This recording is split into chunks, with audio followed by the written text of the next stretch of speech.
నీటి నిర్వహణలో కాంగ్రెస్ ప్రభుత్వం ఘోరంగా విఫలమైందన్నారు వైరా మాజీ ఎమ్మెల్యే బానోతు చంద్రావతి. భద్రాద్రి కొత్తగూడెం జిల్లా వైరా నియోజకవర్గం పరిధిలో ఆమె పర్యటించారు.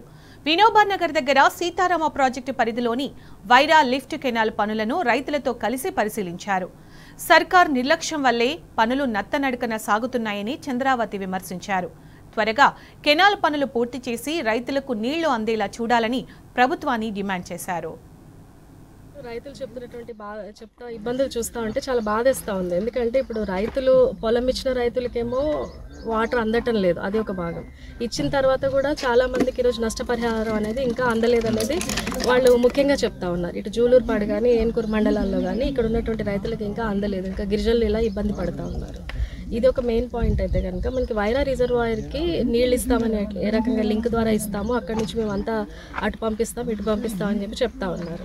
కానీ ఇక్కడ చూసుకుంటే 18 కిలోమీటర్స్ మీరు బ్యాక్ వాటర్ పుష్ చేసి దాన్ని ఎట్లాగా పంప్ చేస్తారనేది అర్థం కావట్లేదు. ఇప్పుడు గత కొన్ని రోజులుగా ఇక్కడ ఉన్నటువంటి స్థానికులు కూడా చెప్తా ఉన్నారు, ఇక్కడ ఉన్నటువంటి వాటర్ కనీసం పంప్ చేస్తే ఒక 1 కిలోమీటర్ కూడా వెళ్ళటం లేదట.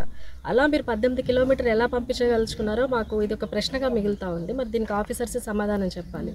ఈ డిజైనింగ్లో ఏమన్నా ఇది ఉంటే కనుక మీరు దాని ఎత్తుని కొంచెం పరిశీలించుకొని ఎత్తుని పెంచగలిగితే మళ్ళీ వాటర్ అనేది రిజర్వాయర్కి వెళ్తుందో అక్కడ నుంచి ఉన్నటువంటి 3-4 నియోజకవర్గాలకు సంబంధించి అవసరాలన్నిటికీ కూడా తాగునీరుకి కానీ వ్యవసాయానికి కానీ ఈరోజు పూర్తిగా న్యాయం చేసినటువంటి వాళ్ళం అవుతాం.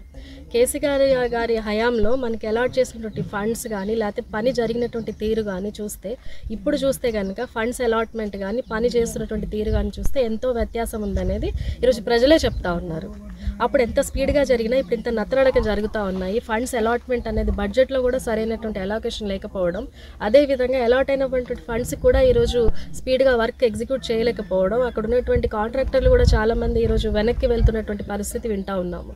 కాబట్టి వీటన్నిటి మీద కూడా ఈరోజు ప్రభుత్వం కానీ స్థానిక అధికారులు కానీ దీనికి సమాధానం చెప్పాల్సిన అవసరం ఉంది.